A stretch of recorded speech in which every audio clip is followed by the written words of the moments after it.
नाही, मला वाटतं या बाबतीत मात्र थोडंसं आपण परखडपणे स्पष्ट बोललं पाहिजे.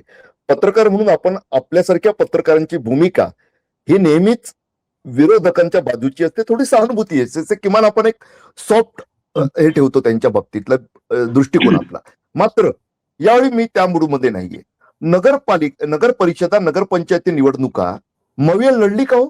मनसे तर मैदानातच नव्हती, एबी फॉर्म दिले नव्हते. बरोबर. एवढे ठाकरे बंधू, ठाकरे फॅक्टर, ठाकरे ब्रँड दिसला का तुम्हाला? शिवसेनेनं ठाकरेंच्या निवडणुका लढवल्या. मात्र उद्धव ठाकरेंचं तब्येतीचं कारण कळू शकतं. आदित्य ठाकरे वादा करता मी थोडंसं मान्य करेल की चला त्या मतदार याद्यांच्या शुद्धीकरणात गुंतलेले इतर नेते किती फिरलेत. बरोबर. सुषमा अंधारेंसारख्यांचा, अंबादास दानवेंसारख्यांचा अपवाद वगळता मोठे नेते फिरताना दिसले नाहीत. ते दरबारातच रमलेले दिसले, दरबारी राजकारणातच गुंतलेले दिसले. हे वास्तव होतं.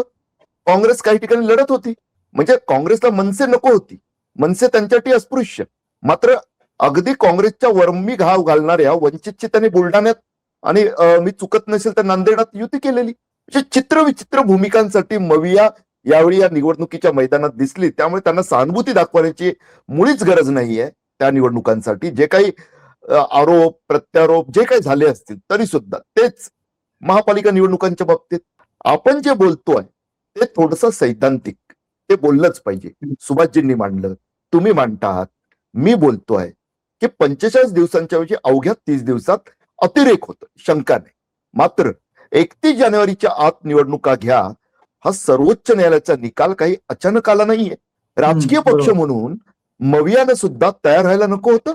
अजून ठाकरे बंधूंची जी भाषिक युती झाली, जी पुढे भावनिक युती झाली, ती राजकीय युतीत बदलण्याची अधिकृत घोषणा झाली का हो? नाही झालेली. आता निवडणुका जाहीर झाल्यात.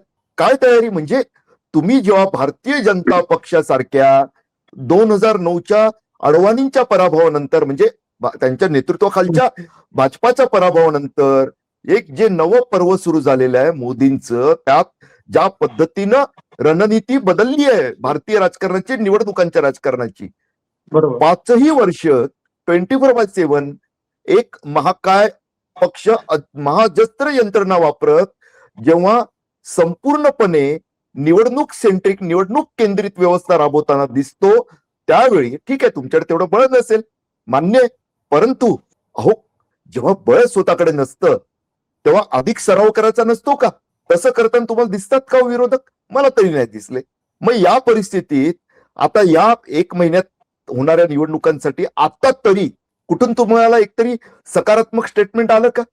की चला उद्या ठाकरेंना काँग्रेस नेते भेटतात आहे, दोन्ही ठाकरे बंधू उद्या युतीची घोषणा करतात आहे. काहीच नाही हो. अशा पद्धतीनं केवळ ऐन निवडणुका आल्या की जागा व्हायचं, घोषणा करायची, लोकांपर्यंत प्रचारानिमित्त जायचं, ते दिवस आता गेलेले आहेत.